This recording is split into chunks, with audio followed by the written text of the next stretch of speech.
Good evening and welcome to an all-new episode of Ya Hala Kuwait and its Ramadan edition. Of course, we have a lot of great content for you this evening, and I'm your host Rita Abdu. And this evening, I'm joined by my co-host Nasser. Good evening, Nasser, and how are you? Good evening, Rita. I'm good. Everything is well, and as you know, we are in Ramadan, and we hope everyone had a great iftar. And I'm sure, like around this time, everyone is going to get ready for Ghabga. So before anything, we have our first report for today, which is the Qurqiyaan at Jabr Al Ahmed Youth Center. So stay tuned and see what we have for you, and don't go away.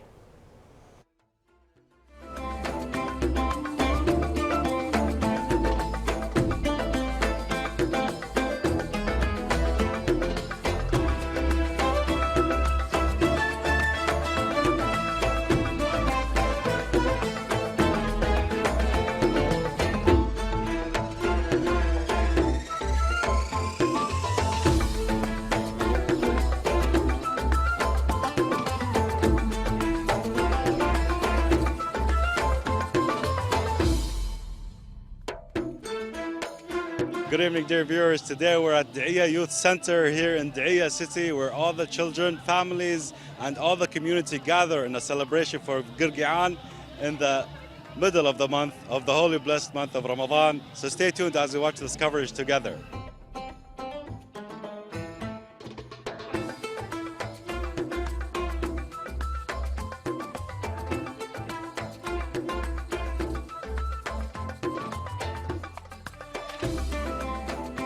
We are proud to organize the Qurqiyaan celebration in the Youth Center of Da'iyah, and it's required from us to support all the efforts for organizing like these social events.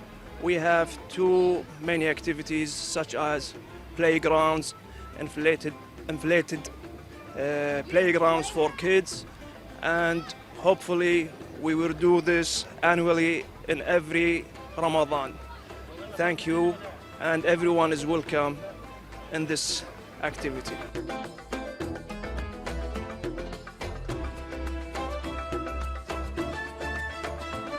We are very happy today to be gathered in this amazing, joyous occasion, Qurqiyaan. I would like to thank Da'iyah Youth Center to brought together this event, and thank everybody who attended today. This is such an amazing opportunity to have during Ramadan. We are happy to have and announce so many activities for the kids of all age.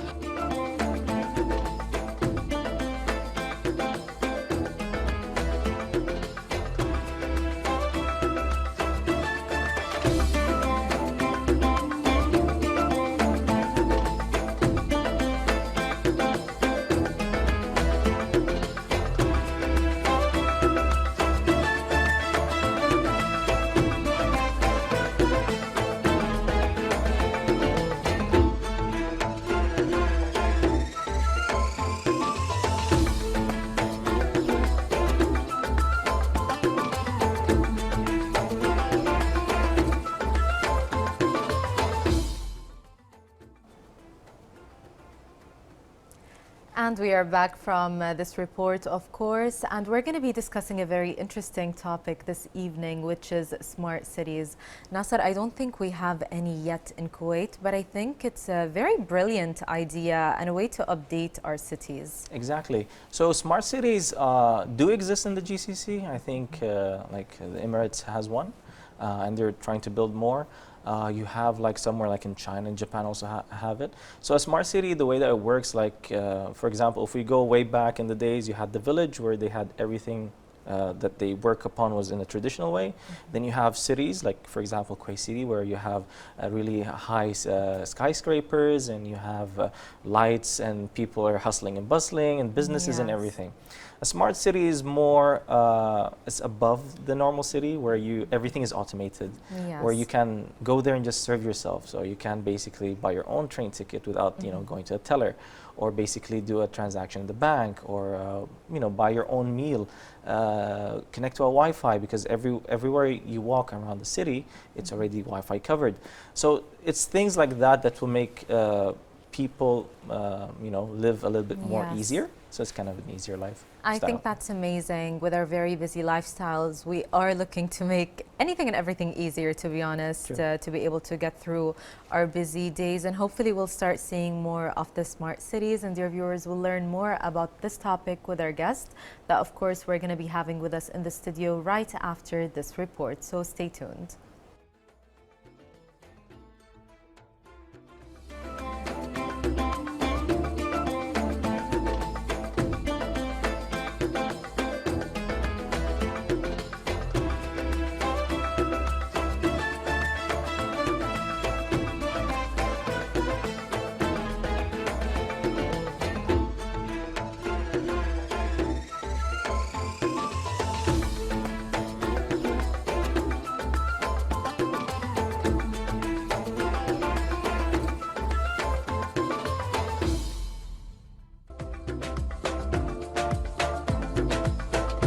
Stay tuned for the next guest.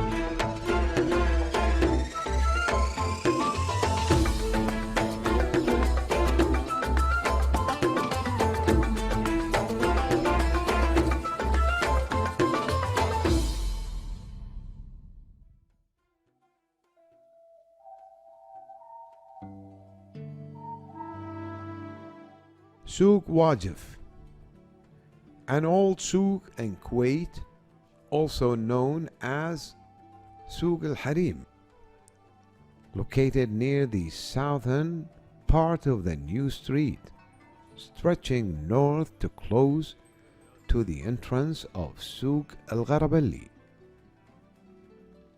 Souk Wajif was made up of alleys where women and sellers would sit to sell all kinds of merchandise. They would sit on the ground and display their items on a piece of cloth or straw rug. Most of the sellers in that souk were women who used to work in the shade of walls until the sun was above them and the heat becomes too much to endure. They would go back home and come back in the evening to continue their work.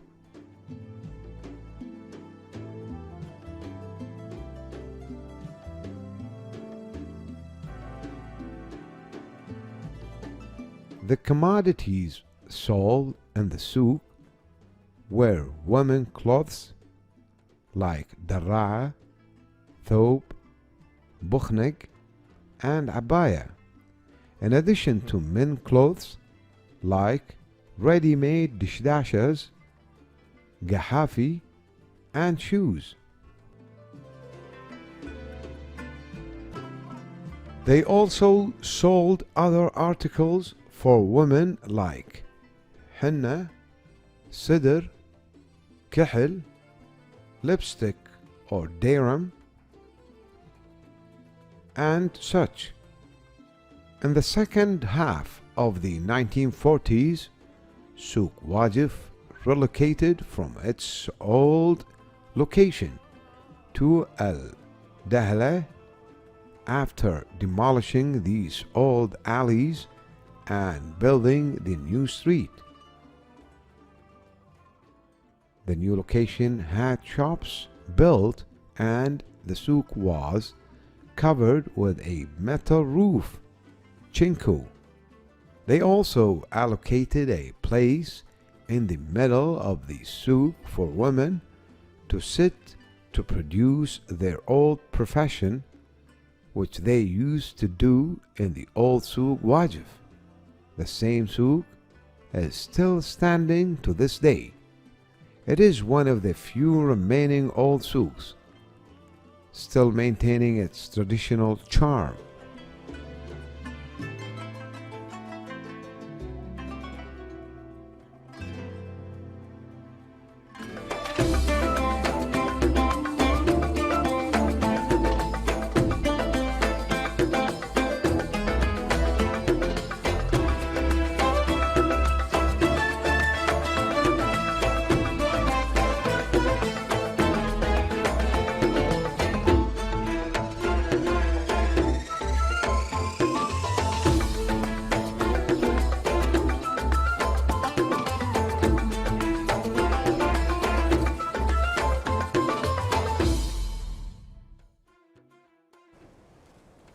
dear viewers, we are back and we have been joined by our guest for this evening, Dr. Afnan الخالدي, Dean Assistant at the Faculty of Business Studies.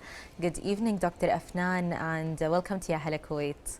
Thank you for having me today, and I wish you all Ramadan Kareem.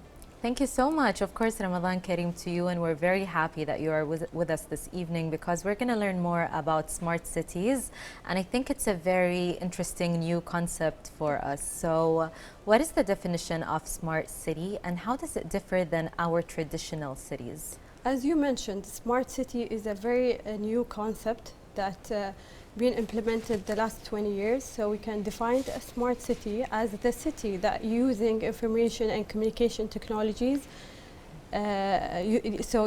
utilize the technology in order to enhance quality of life and quality of service for the citizen in the country, while making sure that resources are saved for future generations. So basically we have a sustainable city.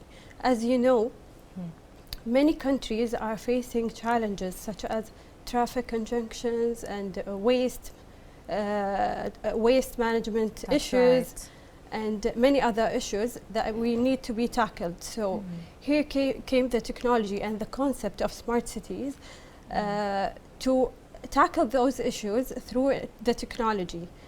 As an example, South Korea has implemented and still implementing smart cities technology for the last 20 years.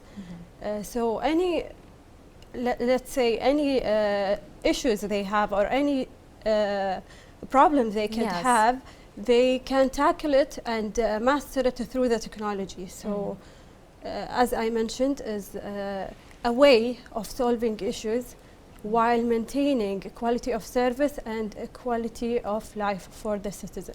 I think that's really great, and especially lately we're seeing technology in everything, every sector, and now in our cities. So hopefully we will get to the point of Korea where we have those smart cities implemented here in Kuwait. Yeah, actually, Korea is one of the leading countries in smart cities. So if they have a crisis or something like that, they directly have solutions. For example, in COVID, they didn't have the challenges that other countries faced. So they solved the issues in a very limited time frame, let's say that. And yes.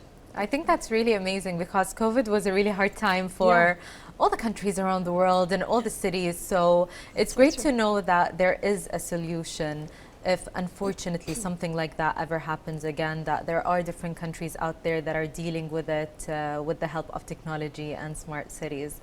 So what are the core principles that drive the development of smart cities? So when you think of smart city, you remember you have to see three main three core principles of the city. The first of all is the technology itself. Of course, smart, it means using technologies. So we have different applications, different types of devices, and also networks. The second element is the government itself.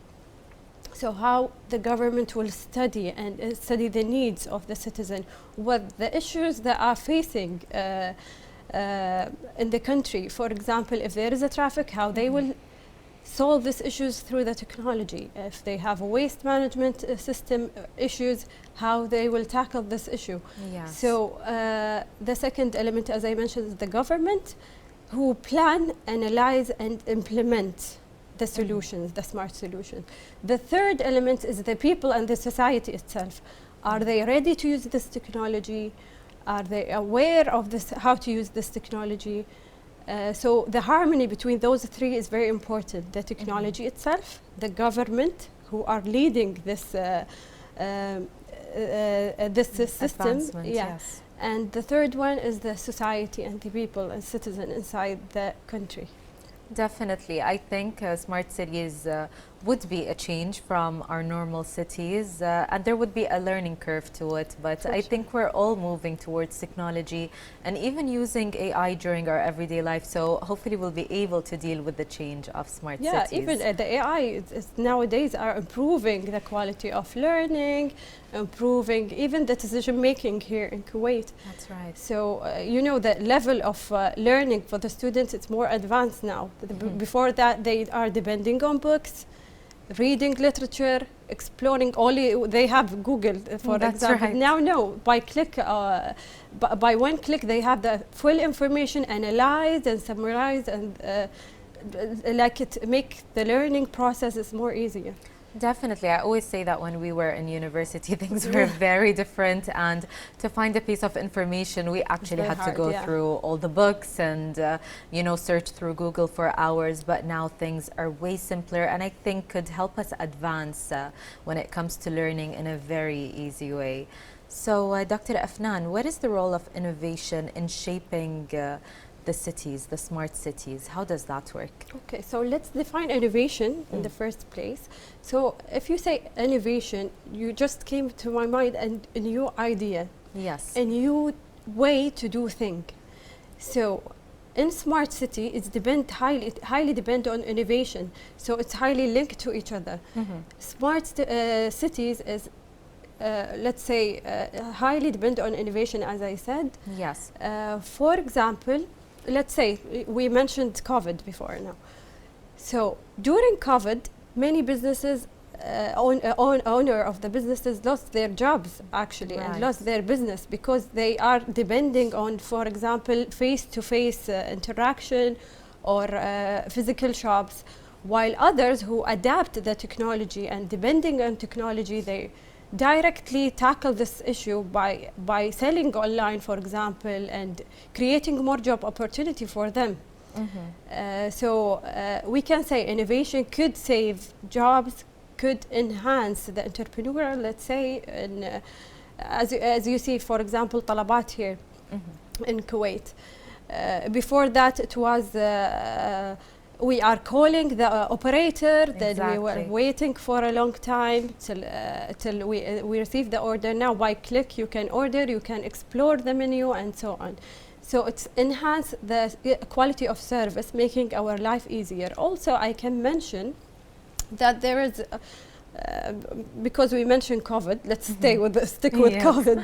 So during COVID, the e-learning system, the learning system was depending only on classes, traditional lectures. Nowadays, no, they shift to using online platforms, using recorded lectures, so make the learning process more easier. For example, in many countries nowadays are using the virtual reality.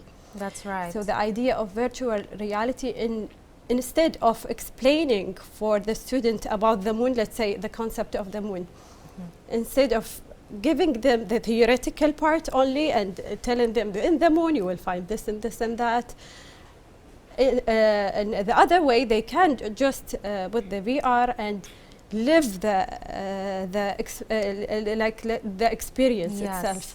So it will be more effective learning, tackle many challenges that could face a student, and also give them more opportunity of learning. So anyone who have a struggle to understand the concept, they can go through the online resources and explore the technology and have the information itself. I think it's really great that we have this option. Pre-COVID, if something happened, we still had to go to school or completely pause the schooling system or studying or whatever it is. I think after COVID, a lot of things changed because we know we can rely on innovation and technology, and it brought the concept of working from home. So now there's thousands of people that are able to work due to innovation from the comfort of their home. Yeah, that's so true. Yeah, it's very interesting. So what are the key challenges facing the implementation of smart management here in Kuwait? So basically, the challenge could be many challenges that could face implementing smart cities, not exclusively in Kuwait, but around the world. Yes. So the first one is the huge cost of infrastructure itself. And as I said, there is a rapid change in technology. Every day we have a new concept and a new invention, for That's example, right. a new technology. So we have to keep update this infrastructure and keep maintain also this technology and the infrastructure. So it will be costly and hard to manage, maybe one of the challenges. Yes. Another challenge also for the infrastructure to have a hub or a center for this data. The idea of smart city is like collecting data, a huge amount of the big data, let's say, and analyze it and give solutions. So where we keep this data, how to control and analyze this data is very important to manage. So a central hub playing the role of focal actor. In management, we have a focal actor, the one who control and collaborate between different entities. Yes. So this focal actor with different, let's say, government entities together, how he will manage and collaborate with different entities and give us the solution and control of all this huge amount of data. Yes. The third challenge could be let's say security and privacy. Of course. Huge amount of data about the government, about the citizen itself. So there is a challenge of cyber attack, outsiders who are attacking this information. So how we keep it, how the government trust the third party that are putting into the smart city is also a very important aspect. And also there is a challenge that some people are afraid of they may losing their jobs. That's right. Due to the technology. So it could be advantage to have a technology and could be a disadvantage. Some of the job, I'm not telling you that technology could save all the jobs. Some jobs will be outdated, yani. But on another hand, there is opportunities. So it could be a challenge, it could be a threat for some jobs. So this is a challenge also. And yeah, definitely. That's the challenges. I think especially when AI, for example, came out, a lot of people were worried that they would lose their job because of it. But we soon found out that it could help us with our jobs, if anything. Of course. And if you use it right. And now there's a lot of courses to help us learn how we can use AI during our day-to-day life and even at work. So we mentioned transitioning from smart cities, from traditional cities to smart cities, but what do you think are the cultural and social challenges associated with that? Okay, when you introduce a new technology for a society, they may be a resist from that society. For example, at the beginning, when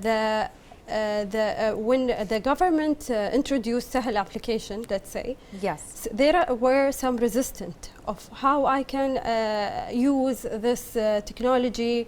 I don't know how to use it. I don't trust the technology, for example. Yes. So there is a culture and society challenges. Let's say, let me think about it. Yeah, there is an example. For example, Qatar World Cup in 2022. They implement a metro to tackle the traffic conjunctions and issues in order to make it easier for the visitor to have an experience and a good experience in World Cup. While it was very excellent solution for that time, the World Cup in 2022. Yes. But in the long term, these days, people and culture there in Qatar are prefer to use their own cars. So we have the culture here. We are not comfortable to use a public transportation, for example. So we should consider that there is a culture challenges, society resistance, and many other. So we need to study and to know exactly what the citizen needs. Then we implement the technology based on the culture and society we have. Definitely, I think it does differ from culture to another, and all of these innovations should be adjusted to our way of living. Of course, Dr. Afnan, we're going to continue our conversation with you, but dear viewers, we're going to be going to a report on heritage, and of course, we'll be right back with our guest.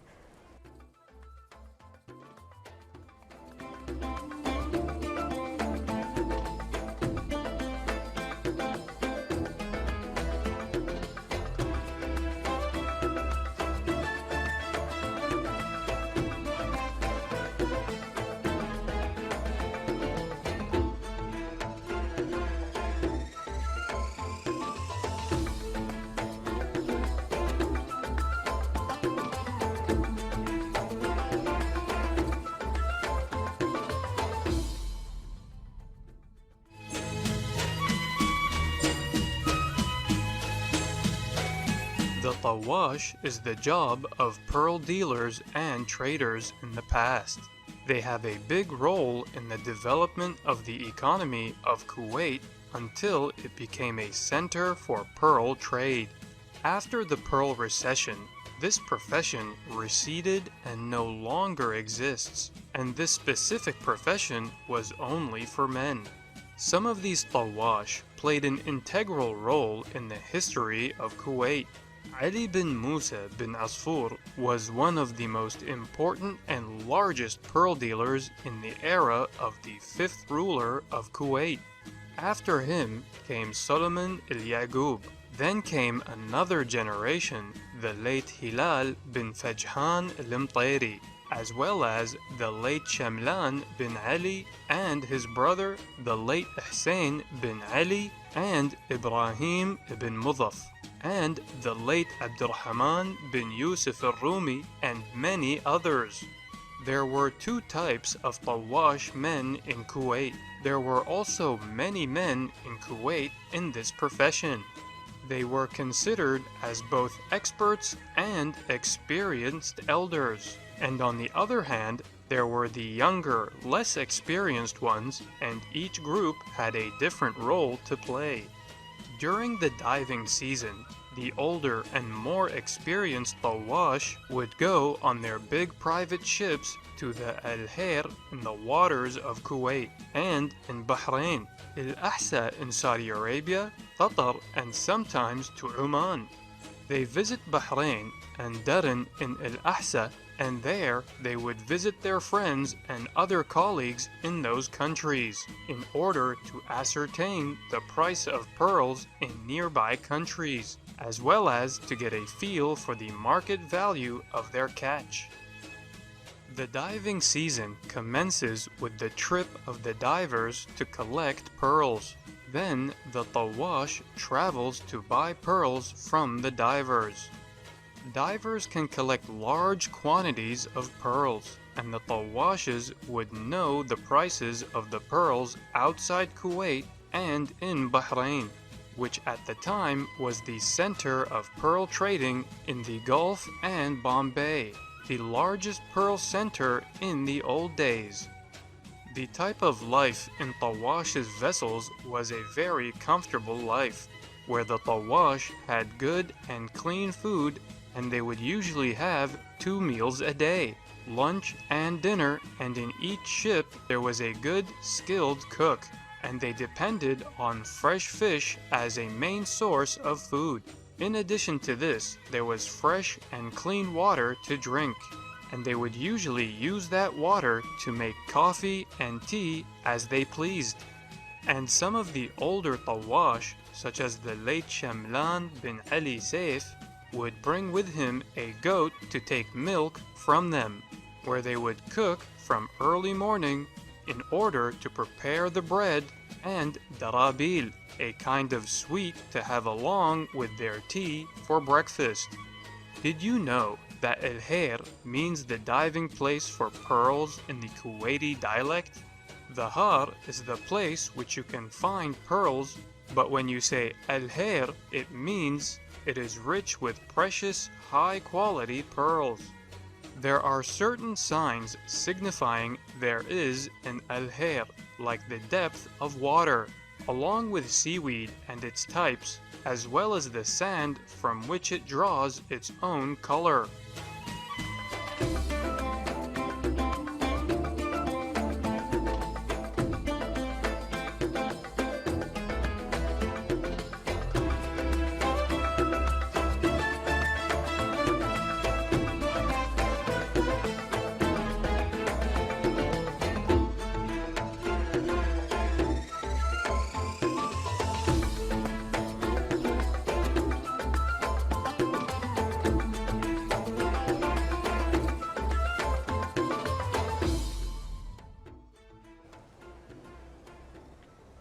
Dear viewers, we are back from this report on heritage, and of course we're continuing our interview with Dr. Afnan Al-Khaldi, Dean Assistant at the Faculty of Business Studies. So Dr. Afnan, before the report we spoke about what smart cities are, how innovation is involved, but you mentioned that with smart cities comes a risk of cybersecurity, of course. Yeah. So how does cybersecurity play a role in protecting smart cities? So first of all, let's define the cybersecurity in a very simple way. Cybersecurity is like protecting the system and devices from outsider attack. So what we have, the elements of cybersecurity, the first one is the network and the devices and application in many various devices. The second one is the network itself, how we protect the network, and the third element is the rules and regulation. Yes. So here in government in Kuwait, we are focusing on the first two, the network and how we protect the network and the devices and the applications and so on. The third element, I think it will be more efficient if we have a deep micro rules and regulation here in Kuwait, Yes. to protect information inside Kuwait, and also for the data that could be breached across border. So like micro rules and regulation and agreement between the countries for the data or attacks that coming from outside Kuwait. So the limitation of rules and regulation is should be solved by the government side. Yeah. Definitely, to make everything comfortable, hopefully, Yeah. for everyone, especially when it comes to their data, because I know a lot of people would worry about that situation. Yeah. So how do smart cities improve the quality of life for residents? I know that's something I want to understand more. Okay, let's make it very simple. As if you want, if the traditional way of entering your house is opening the house with a key, then enter, then you switch the light on, then you switch the AC. If in situation here in Kuwait, the environment forces us to use to open the AC all the time. Exactly. Because of the weather issues and so on. So in a smart system, if we have a smart home system, like you can enter your house with a code or a fingerprint, then automatically he read your rhythms. For example, if you usually come to house, for example, at 2 p.m., the AC automatically 1 hour before will open, or you can open it through your device, like a mobile device. So this will save energy, save even it will be save your money, of course, the bills for the electricity and water and so on. Yeah. So this is one example of how it will make our life easier. The second one, we have here in Kuwait a smart grid system. Kuwait implements smart grid. We can call it a smart meter.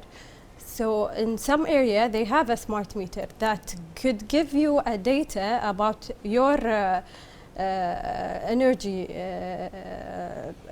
usage. Yes. Okay, so you are aware, and also the government, instead of doing Tershid campaign for the whole country, we can just target who are overusing this energy. Wow. And maybe analyze the data, why is there is overusage, and how we can tackle it, maybe through giving them a warning, or let's say adjust prices for them, so to control these issues, the overuse. Right. Yeah. So this is how we can control and manage, and how they improve the services here. in I Kuwait. think that's really great because it gives us a more smooth living maybe when it comes to everything, as you mentioned, and even helps us with our bills. So how promising is the future of smart cities in your opinion?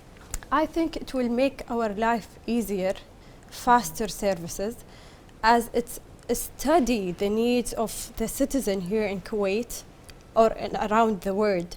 So we know what they are need. Based on their needs, we can customize the services. And even if there is an issues and challenges, we can tackle it very easily because we have the data.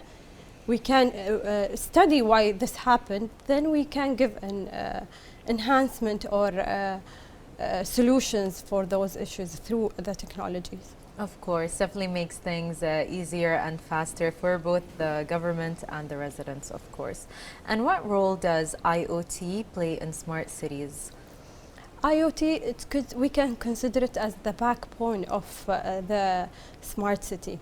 As it's the idea of IoT is the devices that have censored and share data between each other. Yes. So we will have a real-time data that we can benefit in enhancing the services itself. For example, the traffic, let's say the traffic system. If there is a traffic, how the sensors can tackle this issue and how can control the traffic lights easier. And also the sensors, let's say, because we are talking about the traffic, let's say the street lights. Yes. Instead of opening all the street lights all the time in Kuwait, let's say there is a sensor that open the light automatically in on the street instead of opening it. So it saves energy, it saves bills, it saves money for the government. Of course, especially that we do deal with light pollution, of course, in the region. So that would be very helpful, definitely. And how can smart city planning reduce environmental impact? As you said, you talked about the pollutions. So when you control the traffic, you will reduce the pollutions. For example, no traffic conjunctions, no, let's say, water waste. There is a concept called a grey water. The grey water idea is to reuse the used water in another ways. For example, recycle the water. For example, instead of make the water like a waste, we can control this used water and use it, for example, for cleaning streets, for watering plants, and for different solutions. Definitely.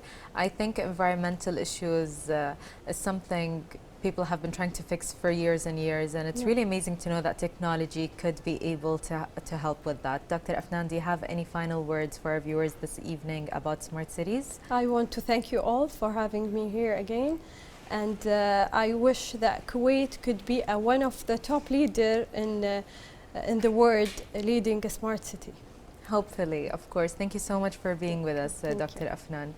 Dear viewers, we had with us Dr. Afnan Al-Khaldi, Dean Assistant at the Faculty of Business Studies. And dear viewers, with that, we have reached the end of our episode for this evening. I hope you enjoyed our episode, of course, our interview segment and our reports. We'll be back tomorrow with an all-new episode. Till then, have a great evening and good night.